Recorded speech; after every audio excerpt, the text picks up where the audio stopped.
Morning friends, welcome to home science classes. इस channel पे हम होम साइंस की थ्योरी पढ़ाते हैं सभी एग्ज़ाम के लिए।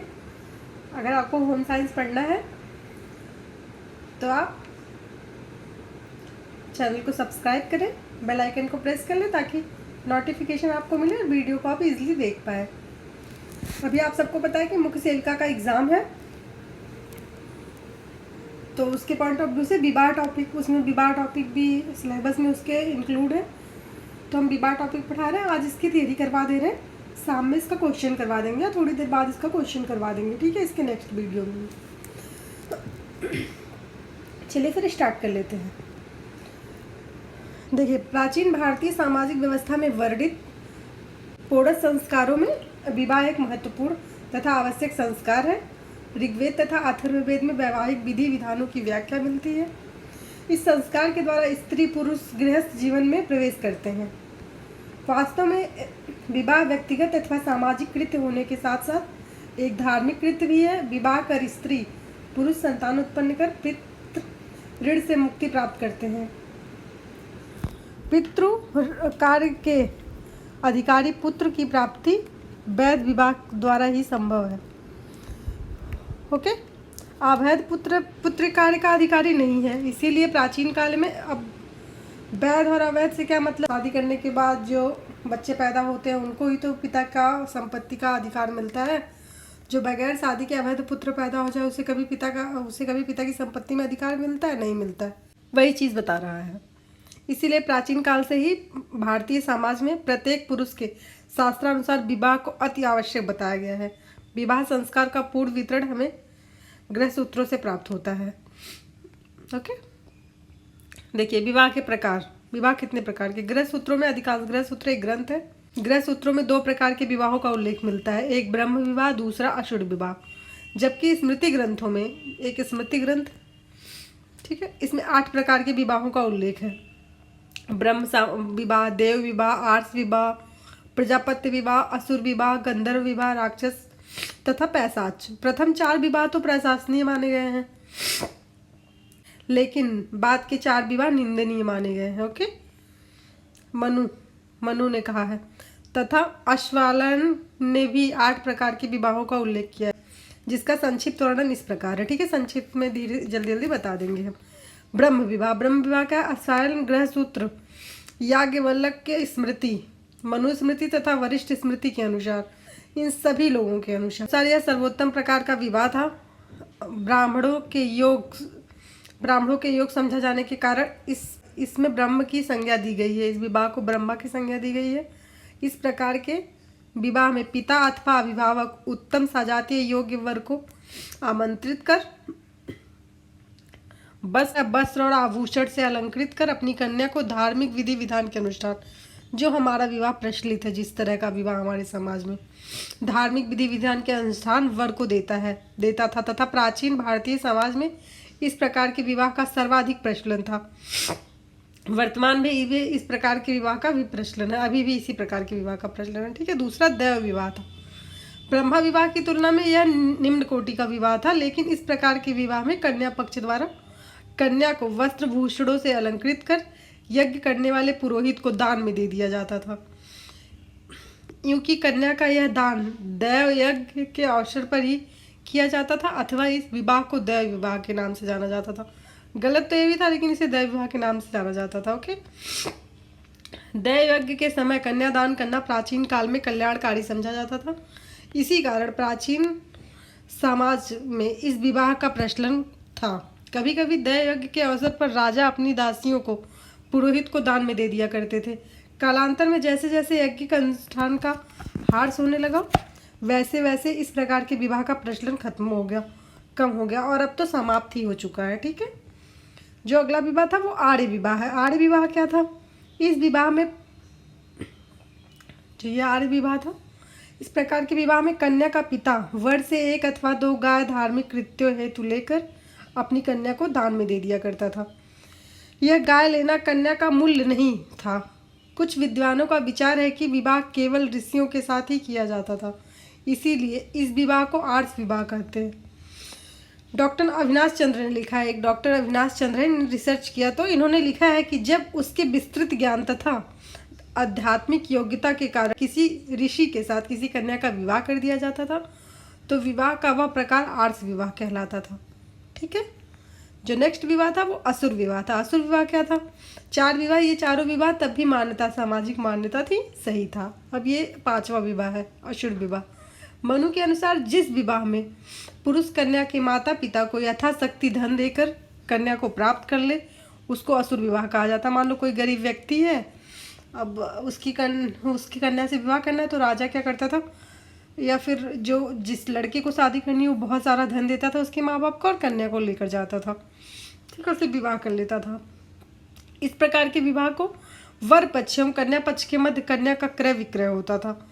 वास्तव में यह विवाह एक सौदेबाजी थी जो 2 पक्षों के मध्य होती थी। इस प्रकार के विवाह में कभी कभी अच्छी कन्या को हे पुरुष द्वारा क्रय कर लिया जाता था जिससे कन्या का जीवन नरक हो जाता था। स्मृतिकारों ने इस प्रकार के विवाह की घोर निंदा की है। आज भी भारत में यत्र तत्र इस प्रकार के विवाह प्रचलन है। विशेषकर छत्तीसगढ़ क्षेत्र में आज भी कन्या का क्रय कर इस प्रकार के विवाह को संपन्न किया जाता है। वहाँ क्या है, जनजातियाँ हैं तो वो लोग आज भी कन्या को इस तरह से क्या करते हैं, वर और जो वर पक्ष होता है और जो कन्या पक्ष होता है दोनों में पैसे के लेन देन का बात होता है कि इतना पैसा देंगे, एक तरीके से कन्या को बेचा जाता है। ओके। नेक्स्ट जो है 6वां विवाह हुआ है गंधर्व विवाह। अस्वालन गुहा सूत्र में, अस्वालन जो गुहा सूत्र है एक ग्रंथ है के अनुसार जिसमें पुरुष पर स्त्री परस्पर निश्चय कर एक दूसरे के साथ गमन करते हैं वह गंधर्व विवाह कहलाता है, यानी प्रेम विवाह, लव मैरिज। मनु के अनुसार कन्या एवं पुरुष कामुकतावश एक दूसरे के प्रति आकर्षित होते हैं और स्वेच्छा से संभोग करते हैं, यह गंधर्व विवाह कहलाता है। इस प्रकार के विवाह में कन्या एवं पुरुष एक दूसरे के प्रति आकर्षित होकर बिना अपने बड़ों की आज्ञा लिए एक दूसरे के साथ सहवास करते हैं। ऋग्वेद तथा अथर्ववेद में इस प्रकार के विवाह का उल्लेख मिलता है। दुष्यंत और शकुंतला का विवाह इसी प्रकार का विवाह था। प्राचीन काल में इस प्रकार के विवाह को हेय नहीं समझा जाता है। दुष्यंत और शकुंतला के विवाह पर शकुंतला के पालक पिता कर्व ऋषि ने इस विवाह का अनुमोदन करते हुए कहा था कि तुम्हारे अनेक ऋजुकाल व्यर्थ हो गए हैं, जब अब जाकर ये सफल हुए हैं। तुमने कोई पाप नहीं किया है। वरिष्ठ समर्थन किया, उन्होंने, उनके पिता ने, जो शकुंतला के पिता थे, उन्होंने समर्थन किया। ठीक है। अगला था स्वयंवर। इस प्रकार के विवाह में जो स्वयंवर होता था क्या होता था, इस प्रकार के विवाह में वधू अपना पति स्वयं चुनती थी। ऋग्वेद में एक श्लोक से स्पष्ट होता है कि पूर्व वैदिक युग में स्वयंवर प्रथा का जन्म हो चुका था।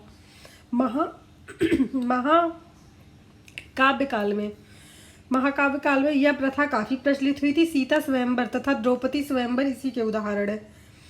स्वयंवर किसी शर्त को रखकर किए जाते थे, जैसे शिव धनुष तोड़ना और मत्स्य भेदना। मध्यकाल में पृथ्वीराज रासों में संयोगिता स्वयंवर विवाह का वर्णन किया गया है। ठीक है, संयोगिता का भी स्वयंवर विवाह हुआ था पृथ्वीराज रासों से। नेक्स्ट जो है अनुलोम विवाह। अनुलोम विवाह क्या है? अनुलोम विवाह मतलब अंतरजातीय तथा अंतवर्णीय विवाह का उदाहरण है।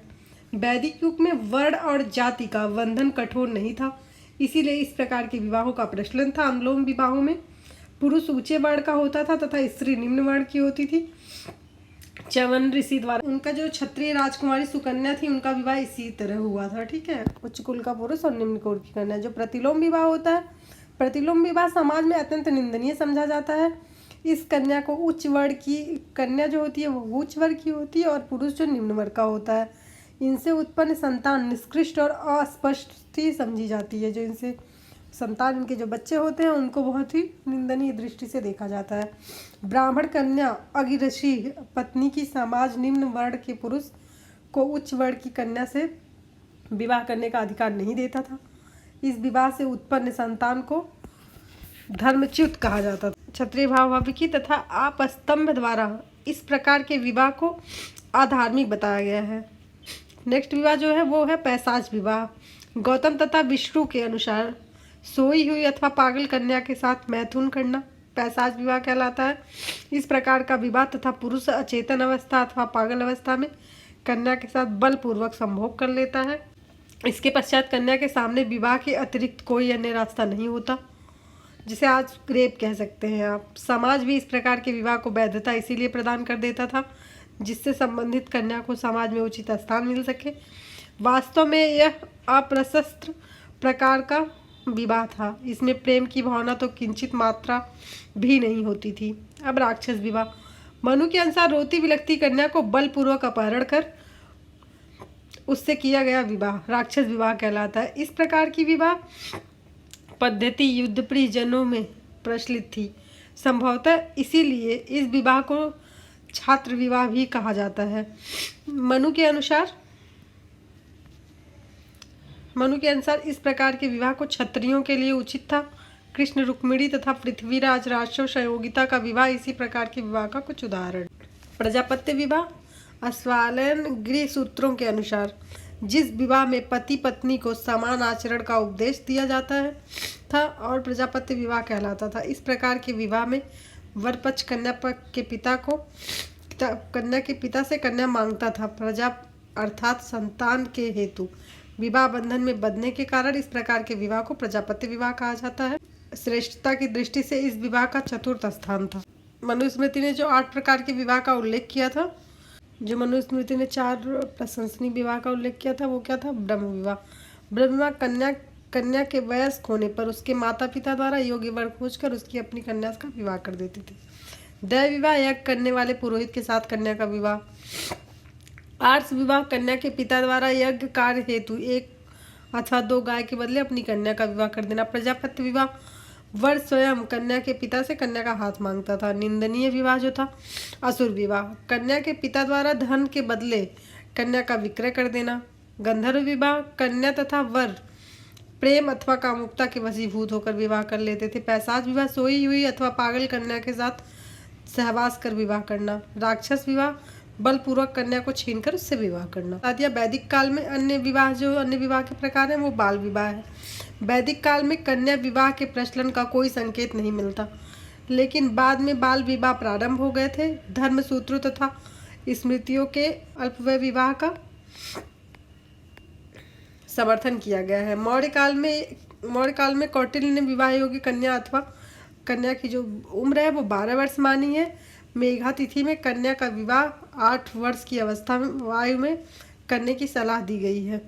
मध्यकाल में परिस्थितियों में वश विवाह का प्रचलन काफ़ी बढ़ गया था। ठीक है, जो अगला विवाह था बहुविवाह। बहुविवाह क्या था? जब एक पुरुष या स्त्री एक से अधिक विवाह करते हैं, अथवा जो एक पुरुष और एक स्त्री एक से अधिक विवाह करते हैं, यह अवस्था बहुविवाह कहलाती है। तैत्तरीय संहिता ने पुरुष में 2 पत्नियां रखने की अनुमति दी है, लेकिन स्त्री को 2 पति रखने की नहीं। ऐतरेय ब्राह्मण के पुरुषों का सम्राट बिंबिसार की 100 भार्याएं बताई गई थीं। नियोग। वैदिक काल में जब पति विहीन स्त्री किसी विशेष पुरुष से पुत्र प्राप्ति के लिए संबंध स्थापित करती थी तथा इसे नियोग कहा जाता था। उत्तर वैदिक काल की अनेक विधवाओं का उल्लेख जिन्होंने पुत्र प्राप्ति के लिए अपने देवरों का संसर्ग किया, संभोग की दृष्टि से किया गया। नियोग निंदनीय था। जो ये नियोग था वो निंदनीय था।